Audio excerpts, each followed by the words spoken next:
Saudari-saudaraku terkasih dalam Tuhan Yesus Kristus, selamat pagi dan berkah dalam. Kita berjumpa kembali dalam renungan harian Selasa 14 November 2023. Renungan akan kita dasarkan pada bacaan Ekaristi hari ini. Dalam bacaan yang pertama dari kitab Kebijaksanaan bab 2, kita mendengarkan bagaimana pandangan orang terhadap kematian.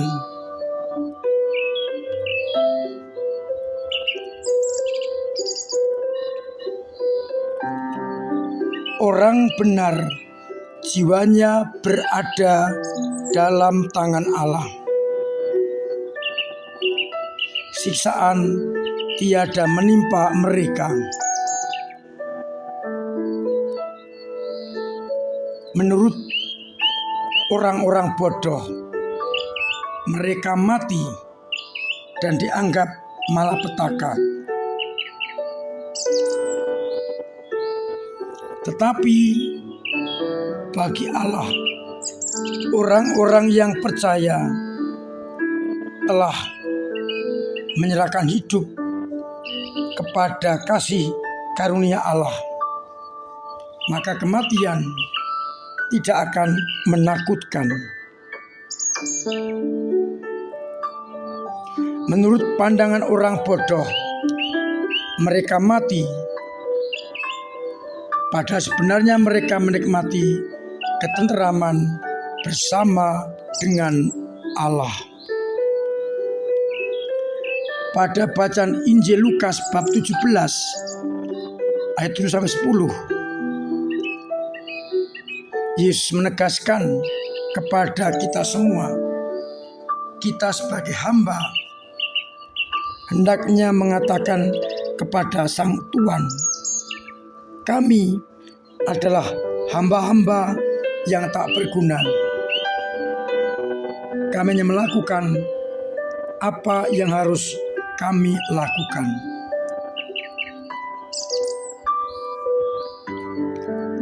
Saudari-saudaraku terkasih dalam Kristus, dua hal yang bisa kita renungkan dari bacaan-bacaan ini.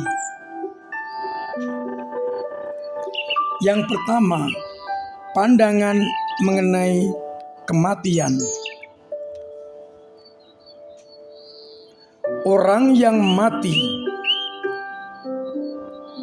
itu dianggap sia-sia.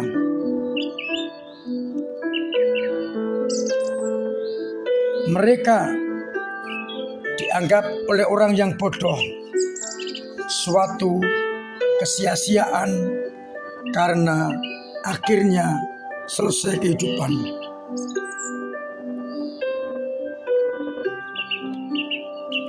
Sedangkan menurut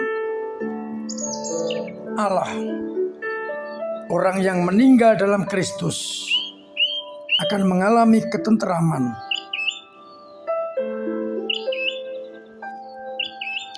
Mereka seperti emas dalam dapur api.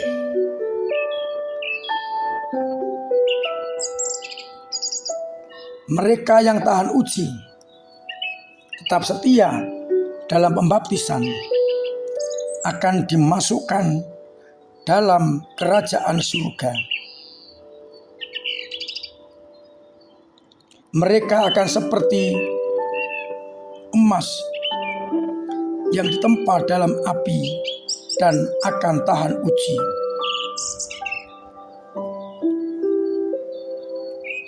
Bagi orang-orang yang percaya kepada Kristus, kematian adalah ketenteraman dan bukan kebodohan. Asalkan dalam hidup ini kita selalu berpegang teguh pada kehendak Allah dalam Yesus Kristus.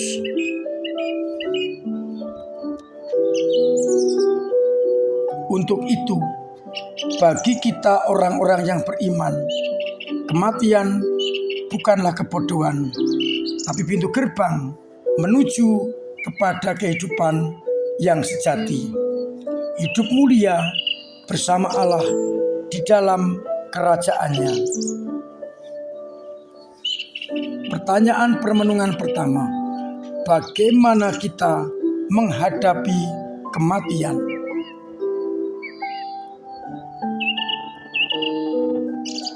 Bacaan Injil mengajak kita untuk menyadari siapa kita. Kita adalah hamba-hamba yang tidak berguna, hamba Allah yang harus melaksanakan kehendak Sang Tuhan. Maka kalau kita sebagai orang-orang Kristiani, orang Katolik, melakukan kebaikan, cinta kasih, pengampunan, bela rasa, itu bukan sesuatu yang membanggakan, karena itu adalah sudah menjadi kewajiban kita. Dikatakan, kami ini hamba-hamba yang tak berguna, kami hanya melakukan apa yang harus kami lakukan. Sebagai orang beriman Katolik, yang harus dilakukan adalah berbuat kebaikan, cinta kasih, pengampunan, dan sebagainya. Jadi itu harus, karena kita adalah hamba. Justru kalau kita sebagai hamba tidak melakukan seperti itu dipertanyakan kualitas hambanya. Seorang hamba mau tidak mau harus melaksanakan perintah tuannya. Maka kita sebagai hamba mau tidak mau, suka atau tidak suka, harus melaksanakan kehendak Allah. Oleh karena itu, kita tidak boleh menyombongkan diri, sebaliknya rendah hati dan bersyukur bila kita sudah mampu melaksanakan kehendak Sang Tuhan. Saudara-saudaraku terkasih, kita diajak memiliki semangat rendah hati dan melaksanakan apa yang diperintahkan oleh Sang Tuhan. Itu bukan istimewa, tapi harus kita lakukan karena kita adalah hamba. Maka mari kita maknai kata-kata ini. Kami ini adalah hamba-hamba yang tidak berguna. Kami hanya melakukan apa yang harus kami lakukan. Sebagai murid-murid Kristus, kita harus melakukan apa yang dikehendaki Allah, yakni cinta kasih, kerendahan hati, pengampunan, kesetiaan, sehingga itu merupakan kewajiban kita sebagai orang Katolik. Oleh karena itu, mari bersama-sama kita mencoba menghayati kutipan ini dengan menyadari bahwa itu sudah seharusnya kita lakukan, karena kita adalah hamba-hamba yang tidak berguna. Semoga pengalaman iman ini semakin memampukan kita untuk selalu hidup sebagai hamba yang melaksanakan tuannya. Tinggalkan sikap kesombongan dan kenakan sikap rendah hati. Bahwa seharusnya kita melakukan sabda dan kehendak Allah. Dengan demikian pula kita akan mampu untuk hidup sesuai dengan kehendak-Nya.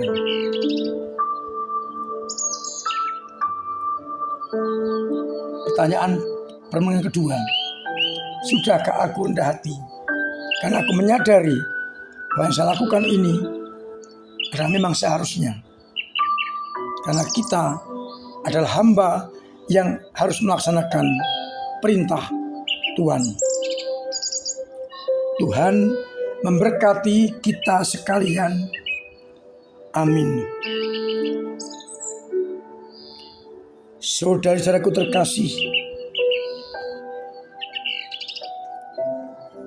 saya anjurkan, bahkan setengah saya wajibkan untuk menjalankan protokol kesehatan, sehingga kita tetap sehat.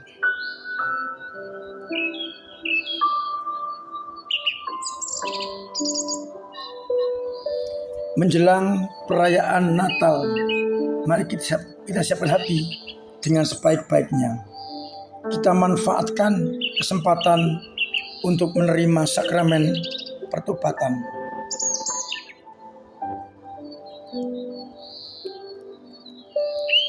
Sehingga kita betul-betul siap menghadapi perayaan Natal. Bagi adik-adik pia, kesempatan untuk mengikuti lomba-lomba yang diadakan untuk memeriahkan Natal.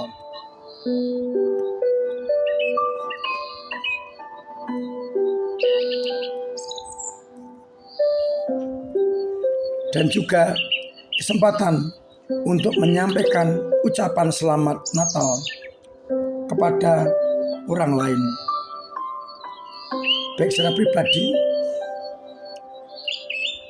keluarga, maupun usaha. Yang akan tayangkan pada saat malam Natal, Natal pagi, Natal sore, dan keluarga kudus. Semoga dengan demikian kita dimampukan untuk berkomunikasi dengan orang lain lewat ucapan Natal itu.